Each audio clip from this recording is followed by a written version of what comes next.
Mr. Greg, how are you? Good to see you. Doing well, Mr. Andy. Mr. Greg and Mr. Andy here today, recapping the weekend. Yeah. Had a good weekend this weekend. Thanksgiving. Good time with everybody. Thanksgiving. Yeah. Did you have a good Thanksgiving?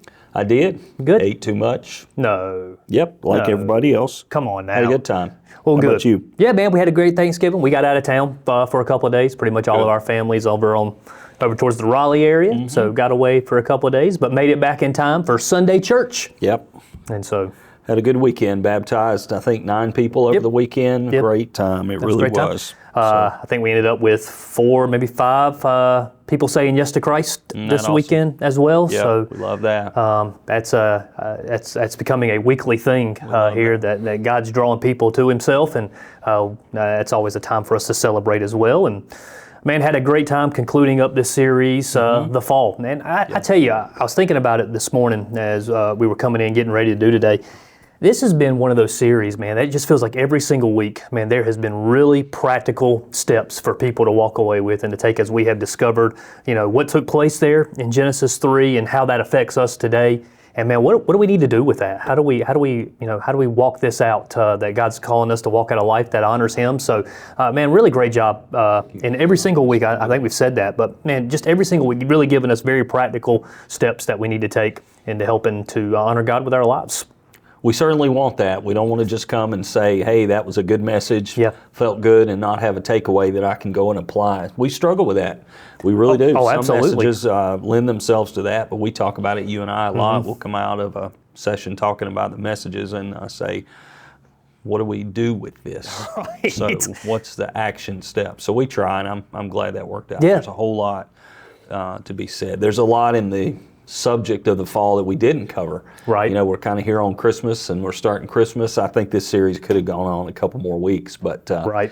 we really need to get started with the Christmas thing. So maybe we come back and revisit sometime. That'd be good, because you're right, there is certainly a lot of material still there left to cover. A lot more. But as we kind of we were really diving into Adam and Eve and kind of the effects of the disobedience to God there, and it really took a strong look at what sin does to us and how it separates us from God. And one of the things that you mentioned talking about, which is something I think you've said just about every week as well, but it bears repeating into it, is that we don't find ourselves in being tempted by sin because it's bad or because it's ugly or because it's disgusting, but we get involved in sin because it's fun, because it's enjoyable for a season. But you made a statement, and I've heard you say it before, but man, I really hope that people grab a hold of this, because it's been something to me as well. You said, when you become a Christian, you just can't enjoy, sin's still fun, but you just can't enjoy it anymore. How exactly did you say it? I know I just butchered the quote. People ask, can a Christian sin? And the response, I didn't make this up, I heard it years ago. I was going to give you credit for it. Well, thank you. The response was, yes, a Christian can sin. He just can't enjoy it anymore. Right. And you really, as a Christian in a relationship with God, when you fail, when you sin, you feel that, man, I missed it, man. Right. I shouldn't have done that. And you get a feeling of shame, and you just can't have fun doing it consistently. Yeah. And I think that's something for us to really hold on to as we're walking this thing out here in this last week is that sin is there. The temptation to sin is there, and there are going to be moments, there are going to be times where we fall into that, daily, whatever that looks like for us. But it's this recognition of God living inside of us and the Holy Spirit speaking to us that, hey, that's not who you are anymore. When you surrender your life to Christ, man, that sin, that's not a part of you anymore. I've called you to something higher, to something better. So you're right. Yeah. You can't enjoy it anymore because there is that you feel the weight of it. You really do. I think we have an idea about sin in the culture today. People hear the word sin outside of the church and think we just like to go around slapping a label of sin on everything. That's a sin. Is this a sin? People ask me that often as a pastor. Is it a sin to do this? Yep. And I think that's it's a very common question. It's a question that's really a 101 in Christianity, because when you really get to know who Jesus is, you're not asking the question, is it a sin? You're asking, what can I do to draw closer to Jesus? Right. Right. But sin is just, It's not just a bunch of rules that a church made up, and it's certainly not a tool for bludgeoning the culture and the world. Sin is just so destructive. It is so destructive to us as human beings. We were created by God to live in certain ways, and His laws define for us how we were meant to live and function as human beings. Right. And when we go outside of that, it's destructive. Yeah. Years ago, I was trying to take a screw out of a cabinet I was trying to fix, and I didn't have a screwdriver, right? So I made the classic mistake of trying to use a pocket knife for a screwdriver. Yep. And it closed on me and cut my finger to the bone, you know? And I thought, when you try to take a tool and use it for something it wasn't meant to do, you can really hurt yourself and tear up the tool at the same time, you know? And sin is that. Sin is us trying to function as human beings outside of the parameters which we were given, which we're created to function in. And it brings destruction. Yeah. I don't say that as an observer. No. I say that as a participant. Right. I say that as a Christian who has sinned and seen how much it hurts. Well, I think you even mentioned that yesterday, and I'll be honest with you, this is one of the things I love about your teaching, is that it doesn't allow us to look at things like sin from an outsider perspective of being like, yeah, let's go after that. Let's go after the people who really are bad, who are really struggling. But you even made the comment Sunday from the platform of, we're not going to do that. We're going to make this thing an inward perspective here. We're going to look inside of us and allow God to reveal to us what doesn't honor Him. And because it's not the fact that, people who follow Christ are up here on this platform, and those who don't, that's not the way that it works, man. We are all struggling in different aspects and different ways with different sins, and and all of it is this idea of how it will destroy us if we don't allow it to be overcome by God's strength working in us and through us. The enemy knows what he's doing when he entices us to sin. A pastor that I loved for many years, who's in heaven now, Dr. Adrian Rogers, I heard him say this. He said, the devil will kick you in the shins and blame you for limping. And that is so true. The devil will entice you into something, and as soon as you fall for it, he'll start kicking you about it. Yeah. And it becomes, we mentioned yesterday, one of the first effect we see of Adam and Eve is they were ashamed. Right. For the first time, shame came upon the human race. And the enemy will entice us to sin. He'll follow that up with a big dose of shame for what we did. Then he'll place us in hiding. Right. He'll cause us to take our shame and we'll do one or two things with it, and a lot of times both. We'll do what Adam and Eve did. First thing they did was hide. The second thing they did was start to shift blame to other people. Right. And that's the destructive power of sin. He gets us ashamed, and we think, I got to hide this shame and put it where nobody can see it. Or an alternative, I got to take this shame and put it on somebody else so it's not mine anymore. And that's just so destructive to us. When we start hiding, stuff, that stuff starts eating away at us, and it doesn't get cleared out. It doesn't get cleaned. It's like that turkey that you left in the fridge that just keeps getting more rotten until you're willing to drag it out and throw it away.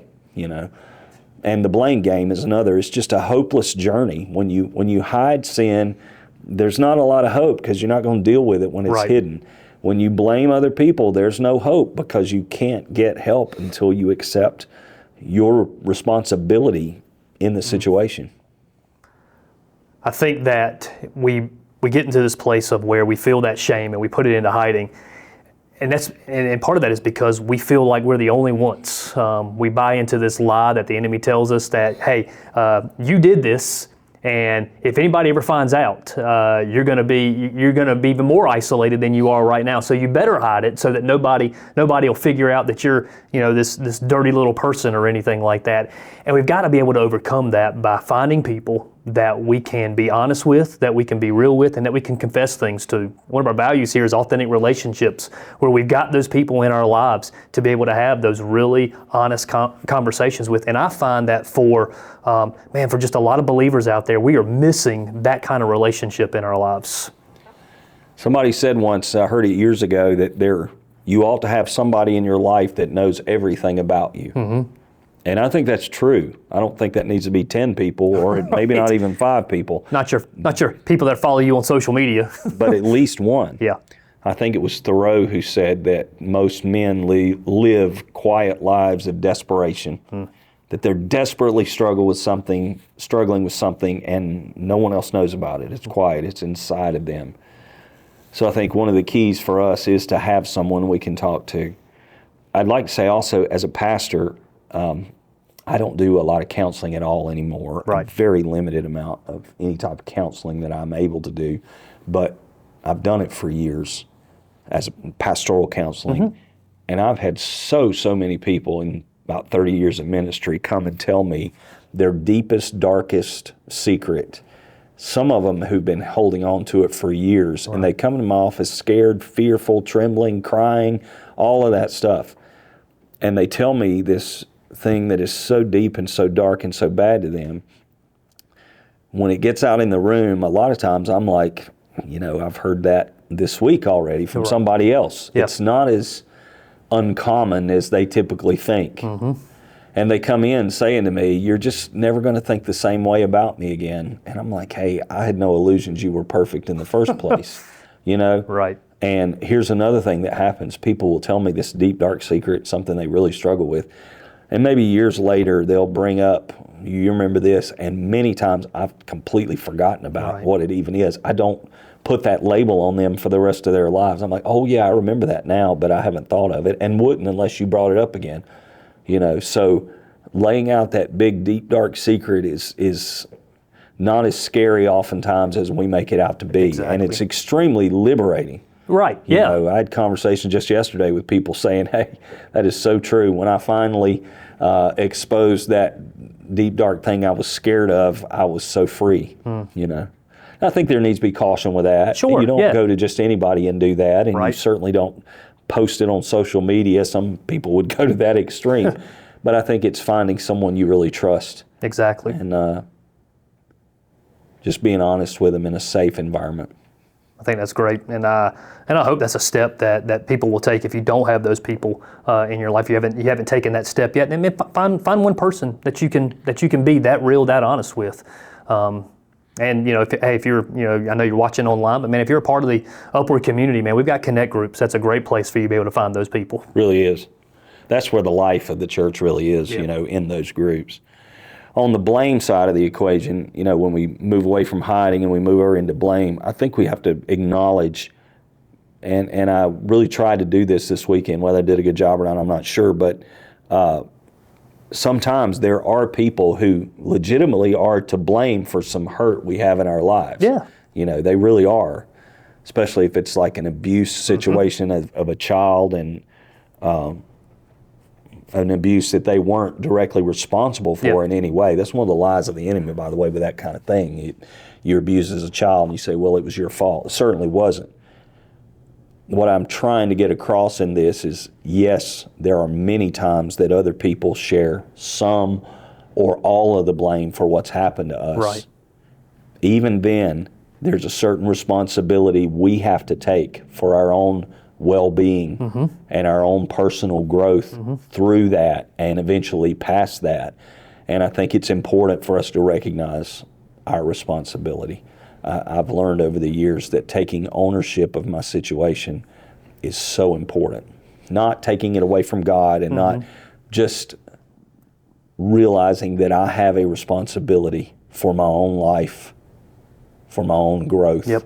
For my own progress through the issues that I'm dealing with. Well, I mean, if we take it, if we take it back to the scripture reference that we're using here with Adam and Eve, Adam immediately goes into, the woman you gave me. So I mean, not taking responsibility for the choice that he made in this to eat of the fruit.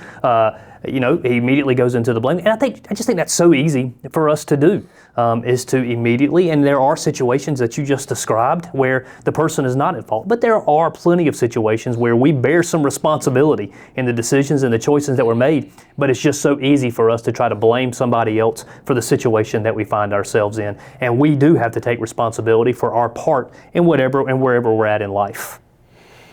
I'm not God and you're not, obviously, Thank but God. I look at it from the perspective of God in this situation. They did exactly what he told them not to do. Mm-hmm. The one thing he told them not to do after he gave them all this. All these yeses that are out there. And they did the one thing he said not to do, and then they turn around and blame him for it. Sure. You ever been in that situation? Oh, man. You ever been in a situation? I have many times.